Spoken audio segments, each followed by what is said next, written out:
AI로 자동화를 만들어 본 분들은 이런 경험이 있을 겁니다. 처음에는 프롬프트 하나만 잘 입력해도 원하는 결과가 나옵니다. 그런데 며칠 뒤 상황이 조금만 바뀌면 결과물이 달라집니다. 다시 프롬프트를 수정하고 다시 테스트하고 다시 설명해야 합니다. 결국 자동화를 만든 뒤에도 사람이 계속 관리해야 합니다. 그렇다면 문제는 바이브 코딩일까요? 아니면 프롬프트 자체일까요? 오늘은 일회성 프롬프트와 반복 가능한 AI 업무 시스템의 차이, 그리고 상황에 따라 어떤 솔루션을 선택하면 좋은지 설명드리겠습니다. 먼저, 바이브 코딩이나 프롬프트 활용이 나쁜 것은 아닙니다. 아이디어를 빠르게 확인할 수 있고, 개발 경험이 많지 않아도 짧은 시간 안에 결과물을 만들 수 있습니다. 문제는 그 결과물이 실제 업무에 계속 사용할 수 있는 형태로 남아있느냐입니다. 입력 방식이 매번 달라지고 결과물의 기준이 없고 오류가 났을 때 수정 방법도 정리되어 있지 않다면 다음번에는 같은 작업을 처음부터 다시 해야 합니다. 이런 결과물은 프로토타입으로는 유용하지만 운영 시스템으로는 부족할 수 있습니다. 그래서 우리가 구분해야 하는 것은 바이브 코딩과 전통적인 개발이 아닙니다. 더 중요한 구분은 이것입니다. 한번 만들어보는 결과물인가, 반복해서 사용할 수 있는 업무 시스템인가.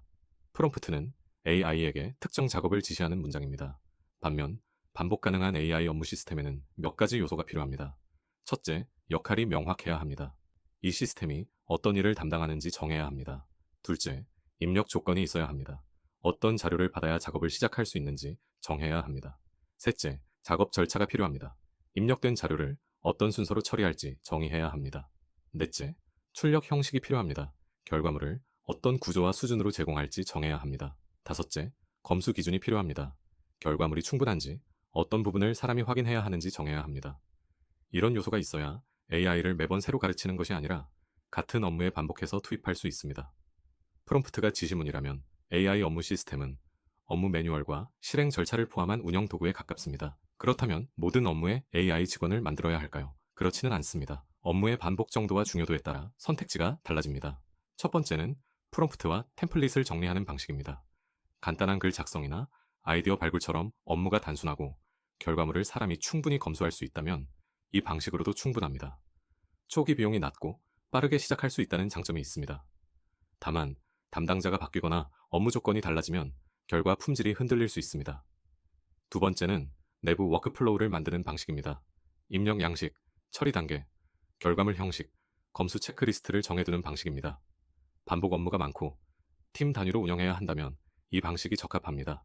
업무를 표준화할 수 있다는 장점이 있지만 처음에 설계하고 유지하는 시간이 필요합니다. 세 번째는 특정 업무에 특화된 AI 솔루션이나 AI 직원을 사용하는 방식입니다. 콘텐츠 제작, 리서치 고객 응대처럼 반복 빈도가 높고 담당자의 시간이 많이 들어가는 업무라면 이미 구조화된 솔루션을 활용하는 편이 효율적일 수 있습니다.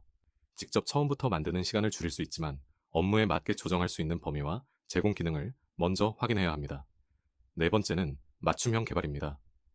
보안이나 데이터 연동이 중요하고 업무가 조직의 핵심 프로세스와 연결되어 있다면 맞춤형 개발이 필요할 수 있습니다. 대신 초기 비용과 개발 기간이 가장 많이 필요합니다. 결국 중요한 것은 어떤 방식이 더 최신인가가 아닙니다. 반복 빈도, 업무의 중요도, 데이터 민감도, 유지보수 가능성, 그리고 예상되는 시간 절감 효과를 기준으로 선택해야 합니다. AI를 사용할 때는 서비스 구독료만 생각하기 쉽습니다. 하지만 API를 직접 연결하거나 자동화를 반복 실행하면 사용량에 따른 API 비용이 추가로 발생합니다. API 비용은 모델, 입력 문장의 길이, 호출 횟수, 결과물의 길이에 따라 달라집니다. 따라서 모든 팀에서 동일한 비용이 발생한다고 말할 수는 없습니다. 중요한 것은 비용 자체보다 전체 운영 비용입니다. AI를 설계하는 데 걸리는 시간, 반복 테스트와 수정에 들어가는 시간, 오류가 발생했을 때 복구하는 시간, API 사용료, 담당자가 계속 관리하는 비용. 처음에는 무료 도구나 간단한 프롬프트가 가장 저렴해 보일 수 있습니다. 하지만 매번 다시 만들고 수정해야 한다면 장기적으로는 오히려 더 많은 비용이 발생할 수 있습니다. 그래서 AI 자동화는 초기 제작 비용만이 아니라 반복 사용 가능성과 유지보수 비용까지 함께 계산해야 합니다. 세모는 이러한 선택지 중에서 반복 업무에 바로 활용할 수 있는 AI 직원 형태를 제공하는 사례입니다. 모든 조직에 무조건 필요한 것은 아닙니다. 하지만 매번 프롬프트를 새로 입력하고 비슷한 작업을 반복하고 있으며 팀 안에서 업무 기준을 표준화하고 싶다면 이런 형태의 솔루션을 검토할 수 있습니다. 중요한 것은 이름이 AI 직원인지 자동화인지가 아닙니다. 실제로 어떤 업무를 맡길 수 있는지, 어떤 입력이 필요한지, 어떤 결과물을 만들 수 있는지, 사람이 어디까지 검수해야 하는지를 확인하는 것입니다. AI를 잘 활용한다는 것은 프롬프트를 많이 모으는 것이 아닙니다. 내 업무를 반복 가능한 구조로 바꾸고 필요할 때 다시 사용할 수 있도록 만드는 것입니다. 간단한 업무라면 프롬프트와 템플릿으로 충분할 수 있습니다. 팀 단위 업무라면 워크플로우를 정리하는 것이 필요할 수 있습니다. 반복 빈도가 높고 특정 업무를 계속 맡겨야 한다면 AI 직원이나 전문 솔루션이 더 적합할 수 있습니다. 중요한 것은 유행하는 방식을 따라가는 것이 아니라 내 업무에 맞는 자동화 수준을 선택하는 것입니다.